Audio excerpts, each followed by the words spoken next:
నమస్తే. వైఎస్ఆర్‌సీపీలో మాజీ మంత్రి, సీనియర్ నాయకులుగా ఉన్నటువంటి బాలినేని శ్రీనివాసరెడ్డి. ఆయనకంటూ ఒక ప్రత్యేకత ఉంది. ప్రధానంగా ప్రకాశం జిల్లాలోనే కాదు, రాష్ట్ర వ్యాప్తంగా ఆయనకు ఒక మంచి గుర్తింపు ఉన్నటువంటి నాయకుడు. మంచి లీడర్‌షిప్ క్వాలిటీస్ ఉన్నటువంటి నాయకుడు. అలాంటి నాయకుడు తమ అనుచరుల వద్ద ఆవేదన వ్యక్తం చేశారట. ఎందుకంటే ముఖ్యంగా నేను జగన్మోహన్ రెడ్డి గారిని కలవడానికి వెళ్ళాను. వెళ్తే అక్కడ నన్ను కలవనివ్వలేదు. కొంతమంది నాతో మాట్లాడిన తీరు నన్ను చాలా బాధించింది అని తన అనుచరుల వద్ద ఆవేదన వ్యక్తం చేశారట. ఇప్పుడదే హాట్ టాపిక్‌గా మారింది వైఎస్ఆర్‌సీపీలో. వాస్తవానికి గత కొంతకాలం నుంచి బాలినేని శ్రీనివాసరెడ్డి, అలాగే కొంతమంది పెద్దలకి ఉన్నటువంటి వర్గ వివాదాలు కారణంగా చాలా హెడ్‌ఏక్‌గా మారింది ఈ వ్యవహారం.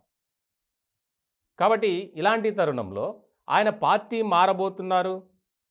షర్మిలకు చాలా దగ్గరగా వెళ్లారు. ఆయన కాంగ్రెస్ పార్టీలోకి చేరుతున్నారు అనేది ఈ మధ్య విస్తృత స్థాయిలో ప్రచారం జరుగుతుంది. దాదాపు ఇదంతా పూర్తయింది, అంటే గ్రౌండ్ వర్క్ అయింది.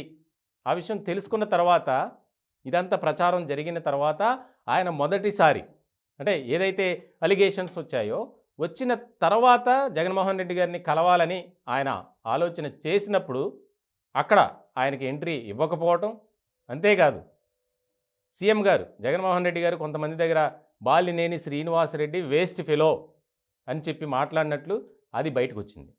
ఆ విషయాలనే ఆయన అనుచరుల దగ్గర డిస్కస్ చేసినట్లు, దానికి సంబంధించి ఆయన మరికొద్ది రోజుల్లోనే వైఎస్ఆర్‌సీపీని ఖచ్చితంగా వీడుతున్నారు, కాంగ్రెస్ పార్టీలో చేరుతున్నారు.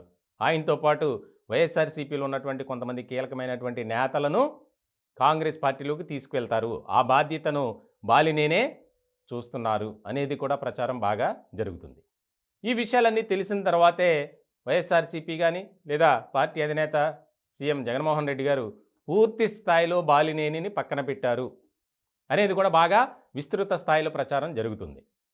మొత్తానికి వైఎస్ఆర్‌సీపీలో నెలకొన్నటువంటి అసంతృప్తి, అనిశ్చితి, గందరగోళం ఇవన్నీ ఒక్కసారిగా బయటపడేసరికి ఎలాంటి నిర్ణయం తీసుకోవాలి, అసలు ఎవరు మన పార్టీలో ఉంటారు, ఎవరు మన పార్టీ నుంచి బయటికి వెళ్తారనేది తెలియకుండా ఉంది. ఎందుకనంటే దానికి ముఖ్యంగా ఏదైతే పార్టీలో ఇన్ఛార్జీలను మార్చడం, టికెట్లు ఇవ్వకపోవటం, ఈ అంశాలన్నీ ఒక్కసారిగా కుదిపేస్తున్నాయి. ఇట్లాంటి క్రమంలో జగన్మోహన్ రెడ్డి గారు నిర్ణయం తీసుకోవడానికి కూడా అవకాశం లేకుండా కొంతమంది బహిరంగంగానే వ్యాఖ్యలు చేస్తున్నారు.